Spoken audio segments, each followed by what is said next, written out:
Hello everyone. Today I have this little kerosene lantern. This is a Indian lantern. It's a Dietz number 5, and I suspect it's probably made sometime in the 1960s. But that's actually not what this video is about, although this is very cool. I've got another lantern here that's significantly cooler. So what you see here is a Dietz Pioneer street lamp. So if you didn't know, back in the late 1800s and early 1900s, Dietz, along with many other smaller companies that made kerosene lanterns, similar to this one, also made street lamps like this. Now, the Pioneer is one of the more recent models that they made, and this is probably the most common one that you will find. That definitely doesn't mean that these are easy to come across, at least in anywhere near decent condition. Now, this particular example, as you see, it is not exactly great. It's pretty rough. It's definitely been outside for quite a while, and it's been roughed up, but it is still here in most piece, except for a couple parts that are missing, which you will see. And of course, if you know anything about these lanterns, you already can tell what's missing here. But the general lantern here is all intact, and I can show it off to you. So Dietz first made their street lamps back in the 1880s, and then in the early 1900s, around 1906, I believe, they changed the name to the Pioneer, and that kept that name up until the 1940s. And then into the 50s, they changed the name to the Estate and made some changes to it, made it a little bit smaller, removed the font, and changed it to be a electric lamp. And even those are relatively hard to find. So even though electric streetlights have been around longer than this particular example dates from, you have arc lamps that go back to the 1890s at least, and then electric lamps that became popular in the early 1910s. But these were also used quite frequently, even when those other lighting types still existed. So if electric lighting already existed prior to when these were made, well, why were they even used? And well, the simple answer is cost. These were significantly cheaper than the other means of lighting. Smaller villages and towns that didn't have a whole lot of extra funds couldn't afford to install electric street lighting or even have the electric infrastructure installed for other reasons, and they probably wouldn't have had access to gas. Natural gas that was used commonly for street lighting, especially in London, wasn't super cheap. So when it came down to putting up really any street lighting, the cheapest option was the way that many communities went with, and this just so happened to be it. To give you a bit of an idea, not even including the cost of the electrical infrastructure that would have been needed to run arc lamps, the early arc lamps would have costed anywhere from $1,000, $2,000, maybe even up to $3,000 today, adjusted for inflation, for each individual fixture, while the Dietz and similar streetlights could have been had for, well, less than $200 or so, adjusted for inflation. I have an original advertisement from the early 1900s from Dietz, and you can see the price is around $6 or $7, and when you calculate out, it's about $150, $160 in today's money, which is significantly less than any of the other lighting methods of the time. So while these were definitely probably the least efficient and definitely not a very good lighting source, they were the cheapest, and well, they certainly were better than nothing. So they were widely used. Unfortunately, there aren't a whole bunch of photographs that exist, at least I haven't found them yet, of fixtures like these in service. However, I do have a few of them, and I'll go ahead and share those on the screen now. These were used typically on wooden poles that were 6, 7, 8 feet tall, relatively small lamps compared to today's standards. Of course, back then, automobiles weren't really used. At least in those smaller villages, it was mostly, you know, horse-drawn carriages or people walking from destination to destination. So these really, they didn't need to meet a certain height limit or a certain brightness. They just had to be bright enough that you could see where you were going and hopefully not run into anything during the nighttime. Optimally, you wouldn't even be really traveling much during the night, but of course, if you had to, lanterns like these would have made it much easier, especially on nights where the moonlight wasn't very bright. So because these are kerosene, they would have had to have been maintained daily. This particular lamp is advertised as being able to burn for up to 24 hours at a time. Of course, when the fuel runs out, it will extinguish itself, so then it will need to be refilled and then relit.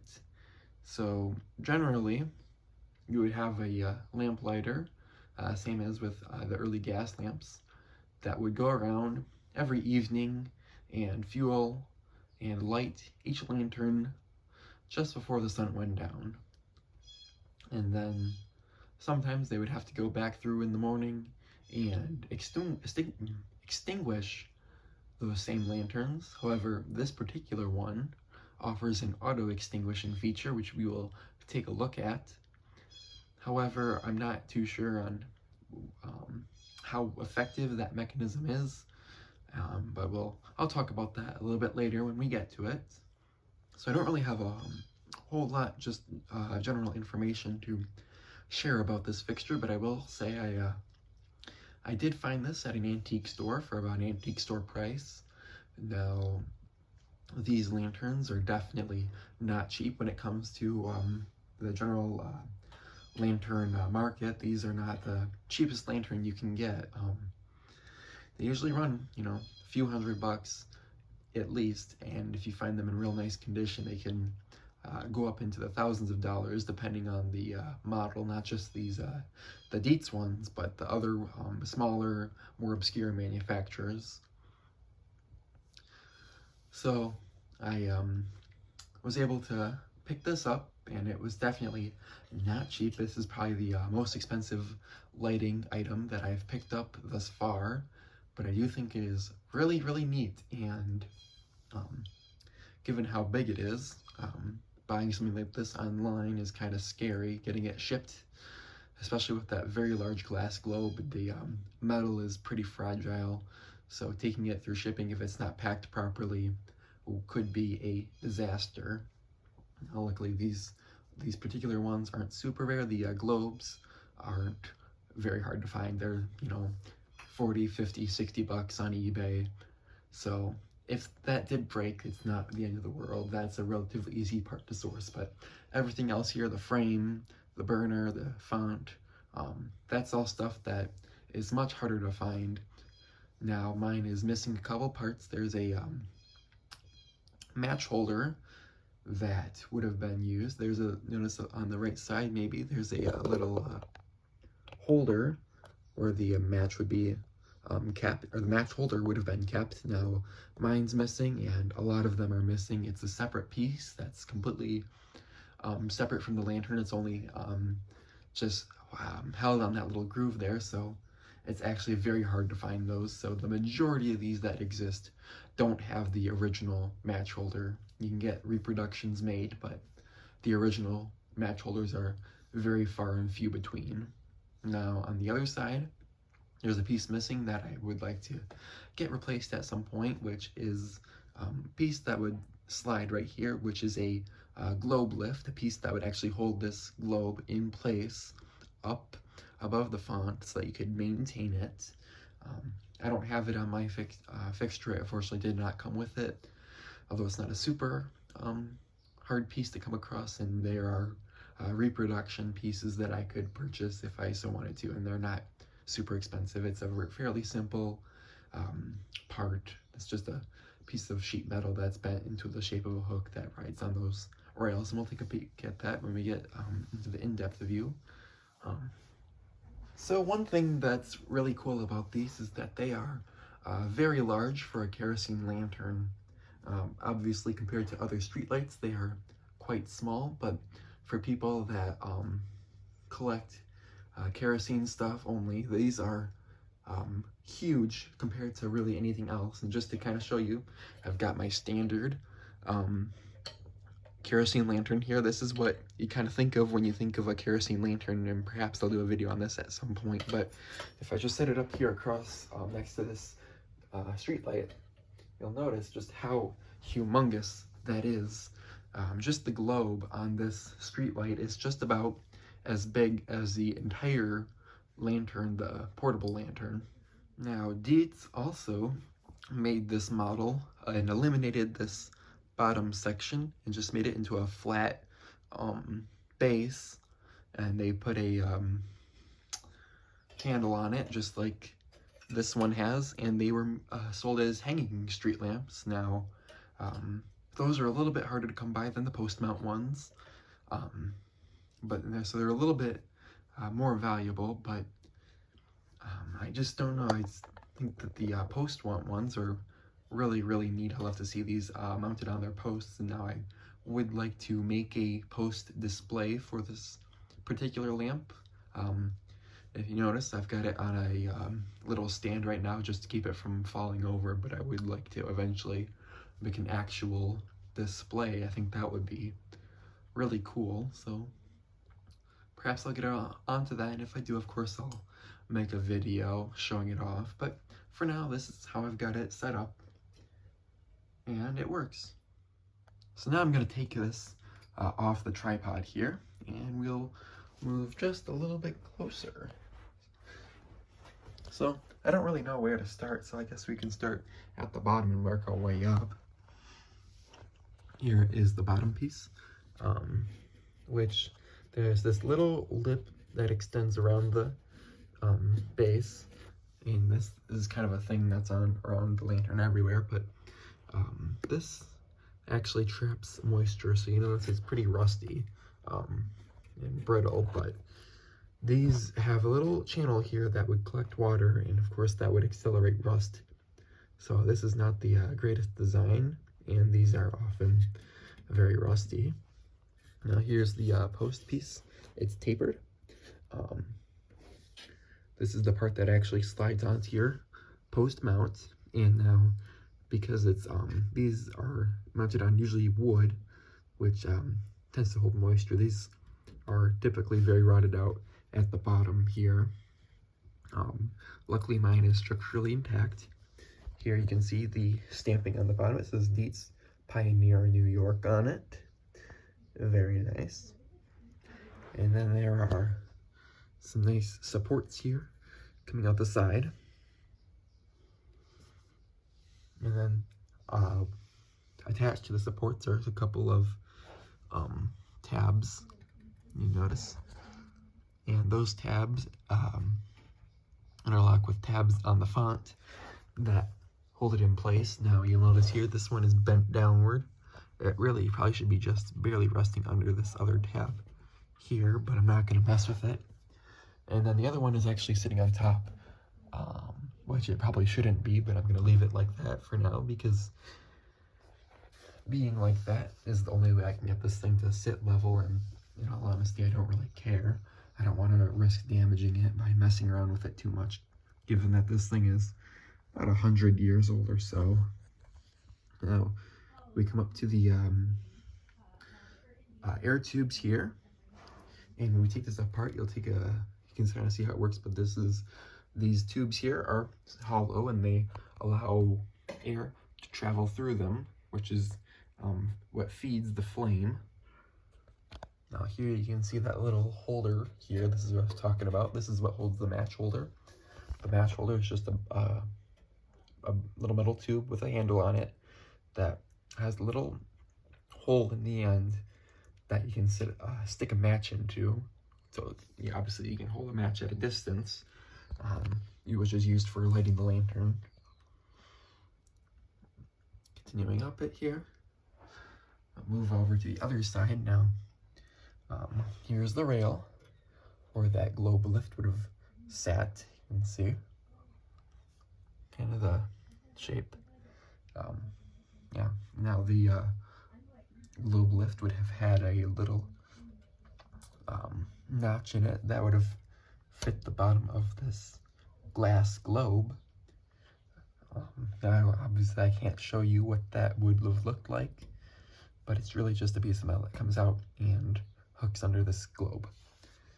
So then also here you have a little hand rest, and the way that you would use this, from what I understand, is use this for leverage. You stick your finger here, and then you would stick your thumb under here, and use that to slide the globe rest, or the globe lift is what it's really called, up. So this is just here for leverage. And now we come to the reflector here. A very nice big reflector, painted white on the underside, of course. And the top would have been green. As far as I know, these only came in green. You can see a lot of the original paint is still on this lantern. Now, continuing up here, you can see the air tubes. Mine, unfortunately, has a little dent in it here, which doesn't affect it really. It's just a little dent, and it would, of course, still serve its function, and it's still structurally sound, so I'm not too concerned about it. And up here, you have these very nice elbows that are soldered on. Now, I'm pretty sure, I know for certain that these lanterns are all handmade, so all of this solder was put on by hand. That's possible. At some point, someone did redo the solder on these lanterns at some point, try to fix it up a little bit. If some of it came loose, probably trying to reapply some solder, but from what I can see, this looks like it's all old, probably original. So that's really, really cool. So pretty cool. These are all would have been put together by hand. And I have these little baffles here. This is actually the intake to the lantern. Well, an intake, or what air can come in and down through the lantern. Now there's also holes on the inside of the chimney. This is a cold blast lantern, but it does have intakes inside the chimney. And then last here, you have a very nice top here with a little bit of embossed details to it. It's got 4 tabs that are riveted in. This thing is pretty much all riveted together.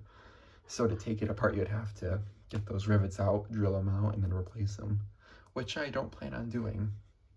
Now here, you can see the nice Dietz name embossed in the metal. Very nice, as well as a decorative little rib around it. So there's that. It's got some white stuff on it, which I'm not entirely sure what it is. It might be bird poop. I'm not sure. I tried to wipe it off, and I got a lot of it off, but it's still kind of stained on there. I don't want to, mess with it too much, but that's kind of the frame. Now, here is the kind of the main workings of it. You got yourself a very nice globe, which is embossed Dietz Pioneer, New York, USA. There's the cone, and there's a couple knobs on the outside, which we will take a look at what they do once we get this thing apart. So I realized that I forgot to show one quick little thing here. Right here, there's a little door. All you do is you flip this up, and then there's a little hole, and that's where you stick your match through using the match holder to light the wick. So yeah, the font here is pretty nice. There's a lot of original paint on it still. And it's got the fuel cap here. Now if I turn this whole thing around,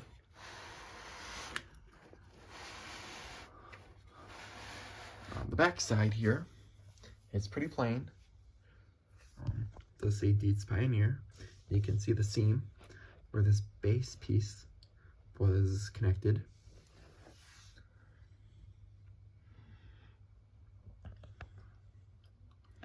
And then really the only thing else here is another Dietz logo on the back. So now I'm gonna go ahead and get this thing taken apart so that we can take a look at the inside components. So to get this thing apart, it's really not too difficult. However, mine does not have the globe lift on it, which makes it tricky. I forgot to turn it around here, but even though it doesn't have the globe lift, I can still take it apart. However, it does require 2 hands, and it's not the easiest thing to do, so I will just get my camera set up here so it's out of the way as best as possible. We'll just kind of leave it like that. I hope that turns out all right. So I'll try my best to narrate what's happening here while being extremely careful with this thing. So I'm going to start by lifting up the globe. Of course, this would have originally had the globe lift to do that. And I'll hold it up here. Now I had to use one hand here to hold the globe to keep it from falling down. The globe lift would have been originally, would have held this in place, so you could have used both hands to remove the font. So to get the font out, you just twist it, and it comes right out. And then the globe will also come right out. So now I've got the frame empty. We'll take a close look at the frame by itself, and then we'll look at the globe in font. All right, so here is what the frame looks like empty. There's not really too much else to see here, except we'll look at the bottom here. There's a hole in the bottom here, which I don't know, that's just rusted out. I'm gonna suspect that this is something that someone did at some point. Probably applied pressure here and broke it for whatever reason. If this is where they had like a nail or something to secure it to the pole. I don't know, but I wouldn't be surprised if the way that these were held onto the pole was a nail that went right through the bottom, though I don't know. And then the only other thing you'll see here are the outputs of the tubes. So the air, which starts at the top, comes down and through these tubes and into this chamber here. All right, so I've got my phone turned around here so I can actually fit it inside the chimney. And you take a look, you may be able to see just a little bit down the air tubes. Let's look down the other one. You can't really see a whole lot, but, and then here's the top. Kind of cool to see what the inside looks like. There's the inside of the Dietz logo. So that's what the frame is. Now while I've got this apart here, I'll just take this off for a second. This piece is very light, probably weighs like 6 or 7 pounds at most. Very, very light, thin metal. Oh, and before I show you that, I should probably just show you, here's what the inside of that looks like. Pretty rusty, of course. This is the 3D printed base I made for it.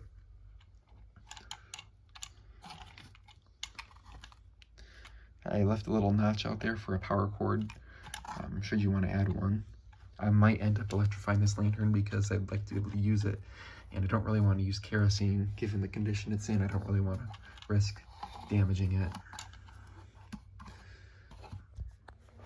Here is the globe, which is huge. It says Dietz Pioneer, New York, USA. Here's the bottom. Just to give you an idea of just how big this thing is, like, my gosh. I will pull the other lantern in here so you can see. Look at the size comparison of those. A very, very large glass globe. It's also very heavy. This is the heaviest part of the lantern. This makes up almost probably a third of the entire weight of the lantern. It's very, very nice, thick glass. Yeah, mine's got a couple chips on it and some rust on the edges, but for the most part, it's very nice. Now you can find these because of the glass technology. You can find them that are purple. That's just because of the the chemical, everything that was put into the glass, I think it's manganese, that turns the glass purple, and the way that they were made, they would have been made clear, but the sun turns the glass purple with exposure, so sometimes you can find them very deep purple or a light amethyst color, kind of like some of the purple insulators you can find. Now there's also colored globes, which are very, very hard to find and valuable. There's blue globes and red globes, at least. I think, you know, for police and then for firefighting. But those special globes are very, very hard to come by, and they are not cheap. But this is just a regular clear globe that would have been used on this thing as a street light or a station light, whatever, wherever this thing came from, as just a general purpose light, as opposed to a specific purpose like a signal light. So here it is. This is the font. This is the kind of the main portion of the lantern. This is the part that's the in the worst condition for me, unfortunately, and the hardest piece to replace. Here it is. This is in nice green color. However, the top is completely rusted. I don't know if this would have originally been painted, given by the fact of how uniform it is. I'm gonna assume that it might. No, I don't know. Maybe there's some remnants of green paint on it there, but very, very rusty. Obviously, this doesn't have any drain holes on it, so it would have accumulated any water. And unfortunately, mine started to rust all the way through. Let me see if I can zoom in to make that a bit easier. There. So it's got a couple holes all the way through the metal. So this metal is very thin and flimsy, so if I press on it, I can feel it. I mean, just feel the way that sounds. Feel it flexing. Now the burner cone on here is also in really rough shape. It just twists off. Just twist it off. And here's the burner cone by itself. Let me get my zoom back to normal. Notice how it's all eaten up around the edges. It has one tab on it here. It would have originally had 3, so I'll keep an eye out, see if I can find a replacement cone. It does say Dietz Pioneer on the cone as well. It's a very large 1.5 inch opening for the wick. Very, very large cone. And now here's the rest of it. Here's the burner. Luckily my burner is just fine. Came with this wick. I'm not sure how when this wick is from, but it's definitely an older wick. I'd seen some use, I think. Here's what the burner looks like on the sides. Again, this wick is 1.5 inches. Now, all of this open area here where the air comes through. And just to show, make a little bit of comparison again to this lantern here, because I think that this is a really good example, because this style of lantern is fairly common. So I'll just open it up really quickly here and take out the burner and burner cone for demonstration purposes. So just for size comparison, here's the burner from the street light. Here's the burner from that lantern. And then again, the burners, here's this burner and that burner. Pretty crazy. The size difference. So get this stuff out of the way. And now we can look at this font, what's left of it. Here's the font. Now there's 3 tabs here where the cone screws in. There's nothing that holds the burner in except for the cone.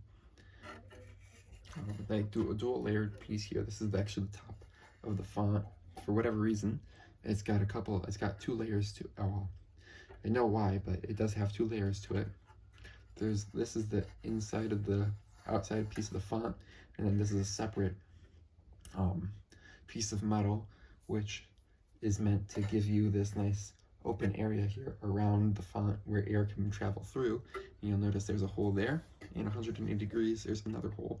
And those are tubes that go all the way through the burner, and they come out on the bottom. Notice those two holes there. And then there's this big open spot here. There's a double bottom here. And this matches up with the hole on the bottom of the frame.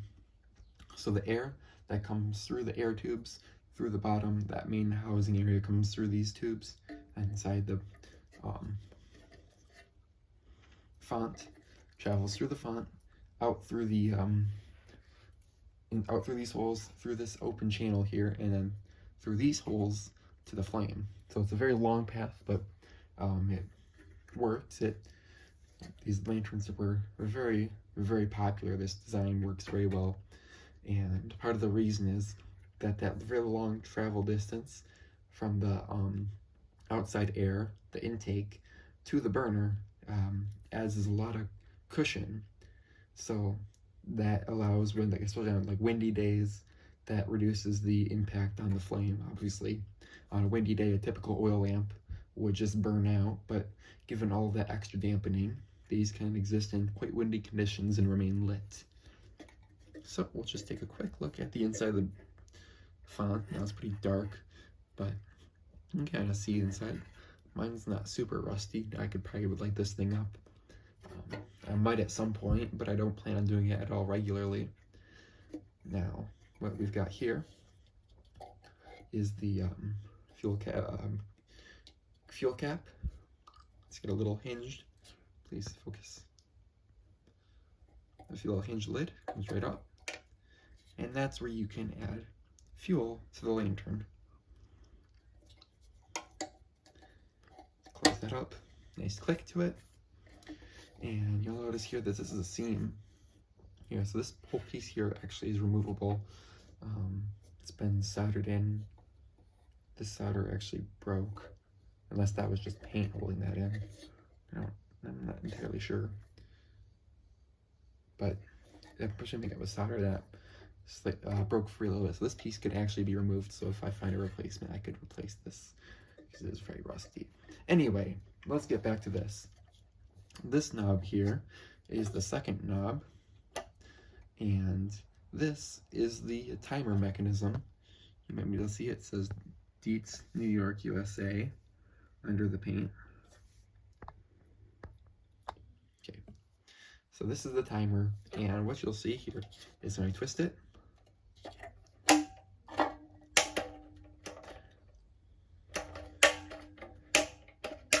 this comes up. What this is the notched gear system for the timer, and what you'll notice is it's hard to see because this one's rusty, but there's numbers: 24, 20, 16. It goes all the way down to 4. So the minimum time is 4, and I think that's set to the minimum right there. You kind of maybe see the yeah. So there's 4. Now there's twice as many teeth as there are numbers, so you can actually set them in 2-hour increments. So anywhere from 4 to 24 hours. And, well, what this does is this plate inside the font. So here's the outside piece, here's the top of the font, and then inside there's a metal bar, or a metal plate. Now, I'll zoom out a little bit. When I turn this knob, you'll notice that that plate goes down. And so I turn it all the way back to the bottom, and it doesn't turn anymore. So there we go, that's back at the 24-hour mark. So that's at the longest burn, which puts that piece all the way at the bottom. So when you set it to the 4-hour burn, this metal plate is set all the way to the top. Now what this does, that's not actually the bottom of the font. To give you an idea, you have your container of your font, and then you've got a separate plate inside that moves up and down.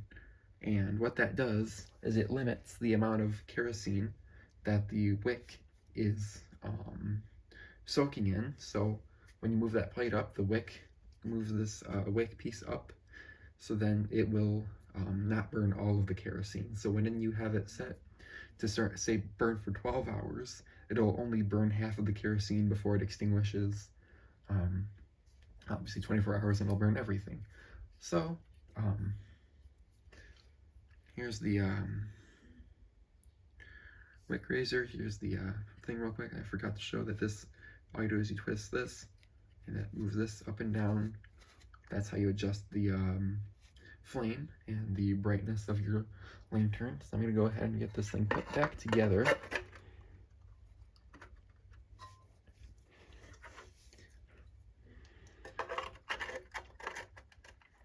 Now because this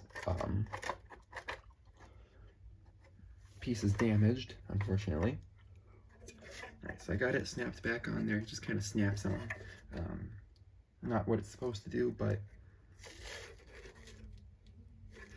that's just going to have to work for now. So the cone is on there pretty solidly. I can adjust the wick and it's completely fine. So there. Alright, now let's go ahead and get this thing put back together. Alright, so let's go ahead and get this thing put together. Start by putting this back up to the base that I made. Now, when I put this together, I want to make sure that it's facing the front, which isn't really significant, it just helps me. So I like to do it. And the front is, the only way you really tell is that this little tab here is on the left. That's how I know that this is the front of the lantern. So I'm going to adjust my camera so I can get some decent, hopefully some decent footage. So I'll start with the font there so it's ready.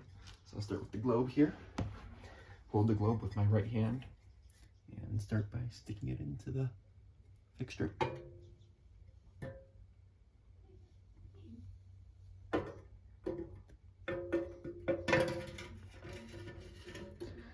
And once it's in,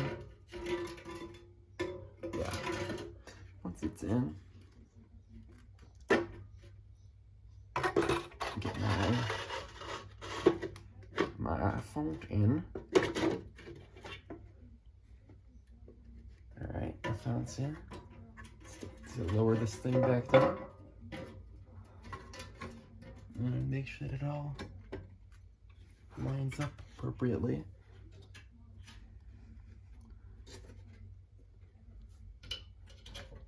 And the globe's not placing it right. There we go. Alright, there we go. Now it's put back together correctly. I'll spin it around a little bit.